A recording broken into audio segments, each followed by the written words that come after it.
Hello everyone, good morning. यो चाहिँ मेरो फ्राइडेको मिनी भ्लग हो। छिटो छिटो रेडी भएर म अफिसतिर कुदिहालेँ। गर्ल्स प्रब्लम बोक्नै पर्यो है। अनि म चाहिँ कोटेश्वरबाट गाडी चेन्ज गरेँ। बिहान बिहान नि जामुने है गाइज, म चाहिँ अफिस पुगिसकेँ।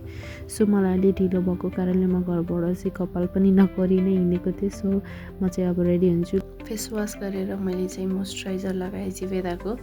एन्ड जिवेदाको मोइस्चराइजर चाहिँ एकदमै राम्रो छ, जसले चाहिँ मेरो कम्बिनेसन स्किनलाई एकदमै राम्रो गरेको छ। एन्ड देन दिदी पनि हुनुहुन्छ साइडमा। दिदी चाहिँ मसँग बोल्दै हुनुहुन्छ। हेर्नु, अफिसको लागि मलाई ढिलो हुन लागिसकेको थियो। सो मैले जिवेदाको सनस्क्रिन चाहिँ लगाएँ। सो छिटो छिटो मैले सनस्क्रिन लगाएर चाहिँ एन्ड मैले चाहिँ ब्लस नि लगाएँ, लिप लाइनर पनि लगाएँ। अनि यो चाहिँ हाम्रो पर्फ्युम मलाई एकदमै पर्सनली धेरै मन परेको पर्फ्युम हो। अनि दिदीलाई पनि राम्रो लागेर दिदीले पनि ट्राई गर्नुभयो, एकदम राम्रो लाग्यो अरे। मलाई चाहिँ अलि सन्चो नभएर म चाहिँ हाफ डे लिएर घरतिर निस्केँ। घर आएर चाहिँ म सुतेको थिएँ। ल उठेर चाहिँ मैले अब कपाल धोएँ। एन्ड देन मैले जिवेदाको नयाँ सिनामाइड फेस वासले मैले फेस वास गरेँ। एन्ड जिवेदाकै रेटिनल सी टोनर युज गरेँ। एन्ड देन त्यो ड्राई भइसकेपछि चाहिँ मैले मोइस्चराइजर एप्लाई गरेँ।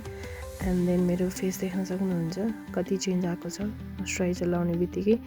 एन्ड देन लिपमा चाहिँ मैले भ्यासलिन लगाएँ। And this much for today, bye by.